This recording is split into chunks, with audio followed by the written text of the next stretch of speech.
बिस्मिल्लाहिर्रहमानिर्रहीम। अस्सलाम वालेकुम दोस्तों, आज की वीडियो के अंदर हम देखने जा रहे हैं यूरिया साइकिल।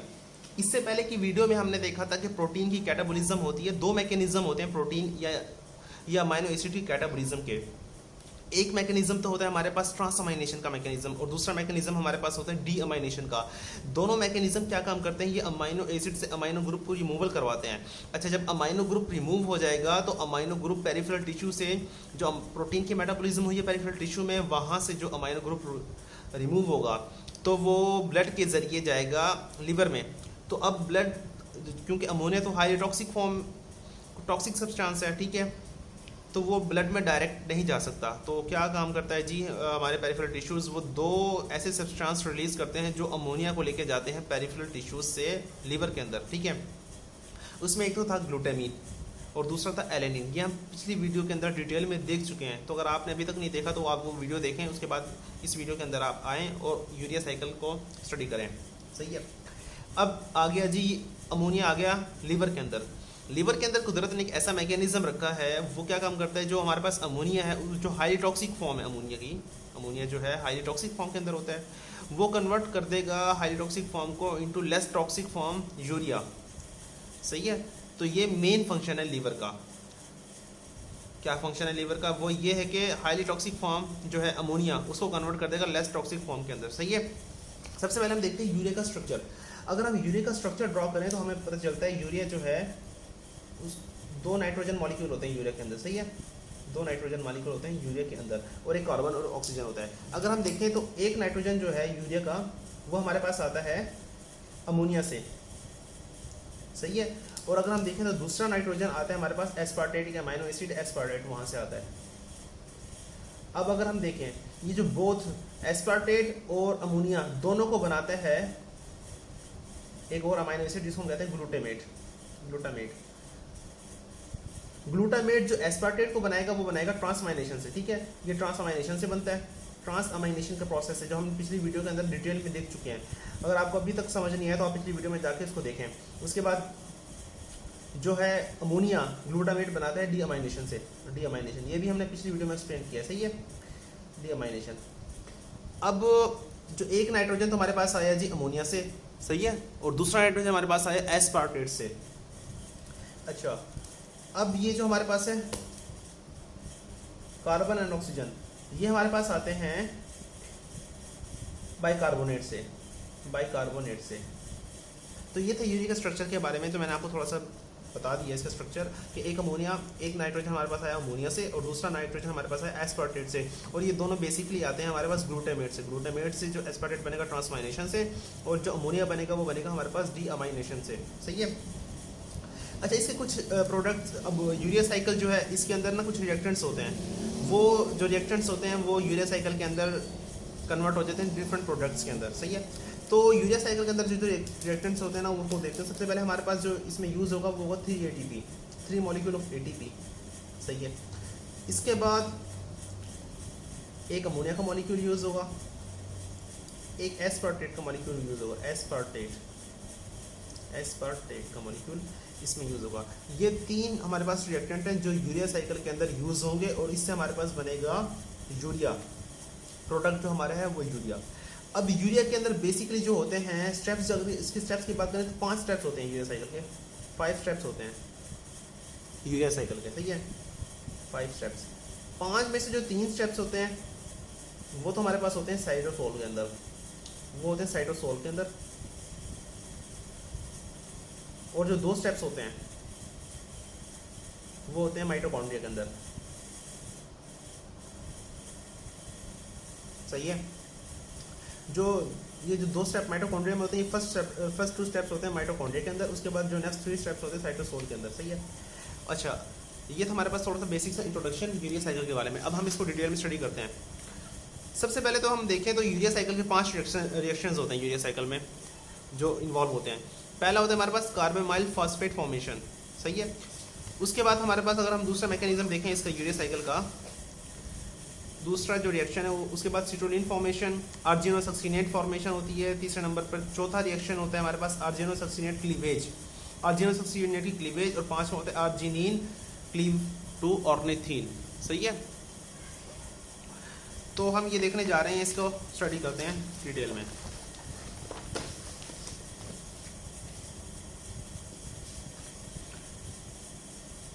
तो रिएक्शन स्टार्ट होता है हमारे पास माइटोकॉन्ड्रिया के अंदर। ये हमारे पास माइटोकॉन्ड्रिया है, ये हमारे पास साइटोसोल है। रिएक्शन हमारे पास स्टार्ट होगा माइटोकॉन्ड्रिया के अंदर। बेसिकली होता क्या है, माइटोकॉन्ड्रिया के अंदर एक बाइकार्बोनेट का मॉलिक्यूल, एक अमोनिया और 2 एटीपी, ठीक है, 2 एटीपी मिलकर एक प्रोडक्ट बनाते हैं जिसको हम कहते हैं कार्बोमाइल फॉस्फेट प्रोडक्ट। सही है। कार्बोमाइल फॉस्फेट जब बनेगा तो उसके अंदर, इस रिएक्शन के अंदर जो एंजाइम यूज होगा उस एंजाइम का नाम है कार्बोमाइल फॉस्फेट सिंथेटेज 1 एंजाइम। तो ये एंजाइम जो है इसको एलोस्टेरिकली रेगुलेट करता है एक सब्सटेंस जिसको हम कहते हैं N acetyl glutamate. N acetyl glutamate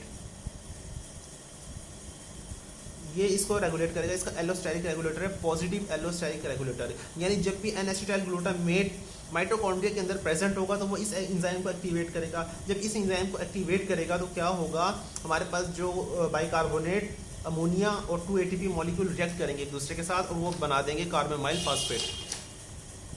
अच्छा, अब हमारे पास कार्बोमाइल फॉस्फेट बन गया। अच्छा, इस एंजाइम से रिलेटेड एक और इम्पोर्टेंट पॉइंट ये है, कार्बोमाइल फॉस्फेट सिंथेटेज 1 एंजाइम जो है वो हमारे पास लिवर के अंदर प्रेजेंट होता है और वो इन्वॉल्व होता है किसके अंदर, यूरिया साइकिल के अंदर।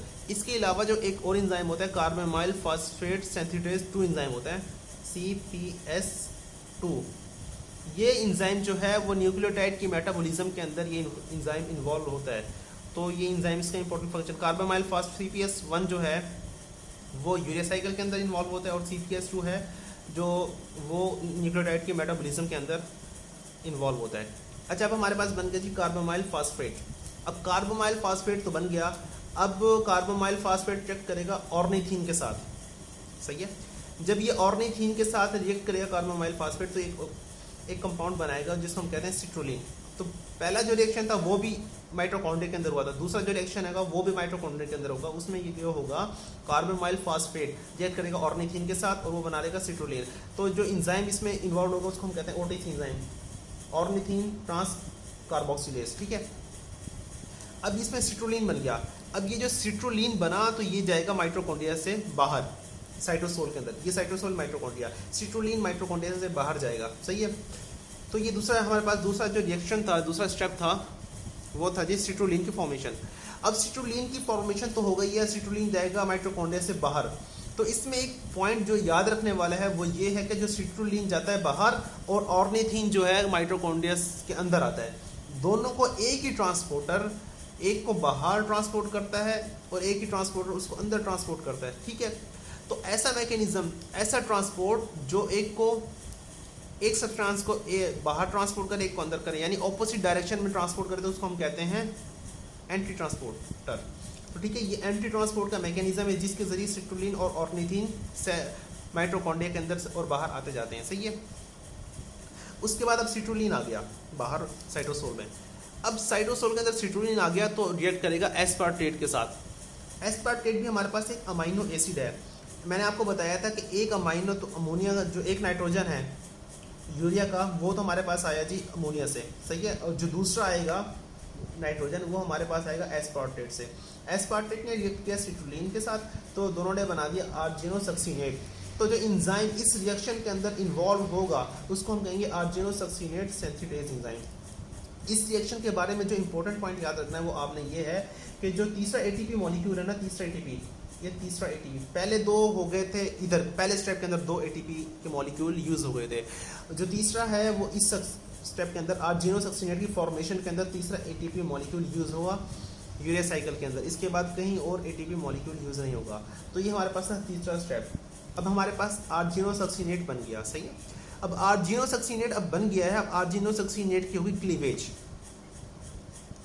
आर्जिनोसक्सीनेट की क्लीवेज कैसे होगी? जो हमारे पास एक एंजाइम होता है आर्जिनोसक्सीनेट लाइएज, या उसका दूसरा नाम ये है आर्जिनोसक्सीनेज। ये एंजाइम क्या करेगा? आर्जिनोसक्सीनेट को फ्यूमरेज और आर्जिनिन दोनों के अंदर आर्जिनोसक्सीनेट को तोड़कर फ्यूमरेज और आर्जिनिन में कन्वर्ट कर देगा। सही है। अच्छा, अब आपने देखना है कि ये एक सब्सटेंस बना फ्यूमरेज, तो ये बहुत इंपॉर्टेंट है। वो इस तरह के जो फ्यूमरेट जो सब्सटेंस है ये कन्वर्ट होता है मैलेट के अंदर। अच्छा, मैलेट, जो मैलेट होता है वो कन्वर्ट होता है हमारे पास, ये मैलेट था, ये हमारे पास था फ्यूमरेज, फ्यूमरेज कन्वर्ट हो गया मैलेट के अंदर, सही है। अब ये जो मैलेट है, मैलेट की होती है डिहाइड्रोजिनेशन, मैलेट की जब डिहाइड्रोजिनेशन होगी तो मैलेट बन जाएगा, कन्वर्ट हो जाएगा ऑक्सीलो एसीटेट में। ये मैलेट था, ये कन्वर्ट हो गया हमारे पास ऑक्सीलो एसीटेट में। तो इस ये जो रिएक्शन है मैलेट का कन्वर्ट होना ऑक्सीलो एसीटेट में, ये है क्रेब्स साइकिल का रिएक्शन। तो आर्जिनो सक्सीनेट की क्लीवेज वो रिएक्शन है यूरिया साइकिल के अंदर जिसके जरिए फ्यूमरेट बनता है, और फ्यूमरेज से कन्वर्ट होता है मैलेट के अंदर। मैलेट जो है वो कन्वर्ट होता है ऑक्सीलो एसीटेट में। तो ये वो रिएक्शन है जिसके जरिए यूरिया साइकिल जो है हमारे पास क्रेब्स साइकिल के साथ कनेक्ट होता है, और इसी रिएक्शन के जरिए हमारे पास ग्लूकोनियोजेनेसिस का प्रोसेस भी अकर होता है, ठीक है। अब हमारे पास जी आर्जिनोसक्सीनेट ने क्या काम किया, आर्जिनोसक्सीनेट लाइएज ने क्या काम किया, आर्जिनोसक्सीनेट को फ्यूमरेज और आर्जिनिन में तोड़ दिया। अब जब आर्जिनिन जो है, आर्जिनिन कन्वर्ट हो जाएगा हमारे पास, आर्जिनेस एंजाइम रिएक्ट करेगा आर्जिनिन के ऊपर, आर्जिनिन अब कन्वर्ट हो जाएगा ऑर्निथिन और यूरिया, ठीक है। ये आर्जिनेस 1 एंजाइम, इसने आर्जिनिन किया, आर्जिनिन कन्वर्ट हो गया यूरिया के अंदर, और ऑर्निथिन, ऑर्निथिन वापस चला जाएगा माइटोकॉन्ड्रिया के अंदर, और यूरिया बार लीवर से जाएगा, ब्लड से जाएगा हमारे पास, बॉडी से आउट एक्सक्रीट हो जाएगा, सही है। अब ये आर्जिनेज 1 एंजाइम है, आर्जिनेज 1 एंजाइम सिर्फ और सिर्फ लीवर के अंदर प्रेजेंट होता है, और कहीं किसी और जगह बॉडी के अंदर प्रेजेंट नहीं होता, जबकि एक और एंजाइम होता है इसी तरह का आर्जिनेज 2 एंजाइम। आर्जिनेज 2 एंजाइम जो है ये, इसके बारे में जो इम्पोर्टेंट पॉइंट ये है कि ये नाइट्रिक ऑक्साइड के सिंथेसिस के अंदर इन्वॉल्व होता है, सही है। ये इसका फंक्शन आर्जिनेज 2। आर्जिनेज 1 क्या करता है, आर्जिनिन को तोड़ता है यूरिया और ऑर्निथिन के अंदर, और आर्जिनेज 2 जो है नाइट्रिक ऑक्साइड जो है उसके फॉर्मेशन के, नाइट्रिक ऑक्साइड के सिंथेसिस के अंदर इन्वॉल्व होता है। तो ये था हमारे पास यूरिया साइकिल। इसी तरह ये साइकिल बार बार रोटेट करता रहेगा, इसी वजह से हमने इसको नाम दिया यूरिया साइकिल। यूरिया तो अब हमने बना लिया यूरिया साइकिल के जरिए लीवर के अंदर। अब यूरिया को बॉडी से बाहर भी भेजना है, तो यूरिया को बॉडी से बाहर भेजने के 2 मैकेनिज्म होते हैं, 2 रास्तों से यूरिया बॉडी से बाहर जाता है। एक हमारे पास रास्ता होता है किडनी का रास्ता, और दूसरा हमारे पास होता है इंटेस्टाइन का। जो यूरिया किडनी के रास्ते बॉडी से बाहर जाता है तो वो यूरिन के जरिए जाता है, यूरिन हमारे, और जो यूरिया इंटेस्टाइन के रास्ते बॉडी से बाहर जाते हैं तो वो जाते हैं फीसिस के जरिए। लेकिन इंटेस्टाइन के अंदर एक एंजाइम होती है, जो बैक्टीरिया, इंटेस्टाइन में बेसिकली बैक्टीरिया प्रेजेंट होते हैं, उनके पास एक होती है एंजाइम यूरिएज एंजाइम। वो क्या काम करती है, जो यूरिया ब्लड के जरिए इंटेस्टाइन में जाता है तो उस यूरिया को तोड़ देती हैं, कुछ को भेज देती हैं बॉडी से बाहर, लेकिन कुछ को कन्वर्ट करते हैं अमोनिया के अंदर, वो अमोनिया वापस ब्लड में आता है, सही है। अब कुछ ऐसे पेशेंट्स होते हैं, उनके अंदर किडनी डैमेज हो जाता है। जब उनके अंदर किडनी डैमेज हो जाता है तो किडनी अपना फंक्शन परफॉर्म नहीं करता, यूरिया को बॉडी से बाहर भेजने का फंक्शन परफॉर्म नहीं करता। तब क्या होता है, जितना का सारा यूरिया जो है वो इंटेस्टाइन के पास आएगा। जब इंटेस्टाइन के पास ज़्यादा अमाउंट में यूरिया आएगा तो ज़्यादा अमाउंट में एक तो वो एक्सक्रीशन भी करेगा यूरिया की, और वो ज़्यादा अमाउंट में अमोनिया प्रोड्यूस करेगा। जब अमोनिया प्रोड्यूस करेगा ज़्यादा अमाउंट में तो ब्लड के अंदर अमोनिया की कॉन्सेंट्रेशन ज़्यादा हो जाएगी, जिससे क्या होगा, ब्लड के अंदर हाइपर अमोनिया, बॉडी के अंदर क्या हो जाएगा, हाइपर अमोनीमिया हो जाएगा, हाइपर अमोनीमिया। तो अब हम देखते हैं लास्ट पॉइंट, वो हमारे पास है regulation of urea cycle. Basically मैंने आपको शुरू के अंदर बताया था कि जो पहला स्टेप होता है यूरिया साइकिल का, वही रेट लिमिटिंग स्टेप होता है। तो पहले स्टेप के अंदर जो एंजाइम इन्वॉल्व होती है उसका नाम था कार्बामाइल फॉस्फेट सिंथेटेज 1, इसको हम कहते हैं CPS1। तो इस एंजाइम जो होती है CPS1 जो एंजाइम है, इसका जो पॉजिटिव एलोस्टेरिक रेगुलेटर है उसको कहते हैं हम एन-एसिटाइल ग्लूटामेट। बेसिकली ग्लूटामेट और एसिटाइल को एंजाइम का रिएक्शन से बनता है हमारे पास एन-एसिटाइल ग्लूटामेट। अब होता यह है कि जब बॉडी के अंदर प्रोटीन की कॉन्सेंट्रेशन ज़्यादा होती है, यानी प्रोटीन इंटेक करने के बाद जब बॉडी के अंदर प्रोटीन की कॉन्सेंट्रेशन ज़्यादा हुई तो ब्रेक डाउन होगी प्रोटीन की।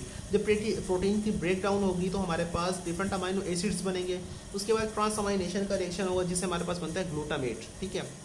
अब ये जो ग्लूटामेट बना, कुछ ग्लूटामेट तो ऑक्सीडेटिव डीअमाइनेशन से कन्वर्ट हो जाएगा अल्फा कीटोग्लूटारेट के अंदर और अमोनिया रिलीज करेगा, और कुछ जो ग्लूटामेट था वो कन्वर्ट हो जाएगा, वो रिएक्ट करेगा एसिटाइल को एंजाइम ए के साथ और एन-एसिटाइल ग्लूटामेट बना देगा, ठीक है। एन-एसिटाइल ग्लूटामेट क्या काम करेगा, वो पॉजिटिवली एक्टिवेट करेगा CPS1 को, बताएगा भाईजान के बॉडी के अंदर प्रोटीन आ चुकी हैं, प्रोटीन जब आ गई हैं तो उनकी कैटाबॉलिज्म से अमोनिया भी ज़्यादा रिलीज़ होगा, तो अब आप भी अपना काम शुरू करें। तो CPS1 भी अपना काम शुरू करेगा। तो CPS का क्या काम था? इसका ये काम था कि 2 ATP के मॉलिक्यूल, अमोनिया और बाइकार्बोनेट, उनको आपस में रिएक्ट करवा कर कार्बोमाइल फास्फेट बनाता है सब्सटेंस। ठीक है, तो गाइस ये हमारी थी आज की वीडियो, जिसमें हमने आपको अच्छी तरह एक्सप्लेन करने की कोशिश की है यूरिया साइकिल की। मैं उम्मीद करता हूँ आपको हमारी वीडियो पसंद आई होगी, आपको तमाम कॉन्सेप्ट जो है, तमाम पॉइंट्स यूरिया साइकिल से रिलेटेड वो क्लियर हो गए होंगे। अगर आपको कोई बात समझ नहीं है तो हम कमेंट सेक्शन में आप हमें बताएं, ठीक है। तो अगर आपको हमारी आज की वीडियो पसंद आई हो तो हमारी इस वीडियो को लाइक करें, चैनल को सब्सक्राइब करें और बेल आइकन पर ज़रूर क्लिक करें, और ये वीडियो अपने दोस्तों के साथ भी शेयर करें। शुक्रिया।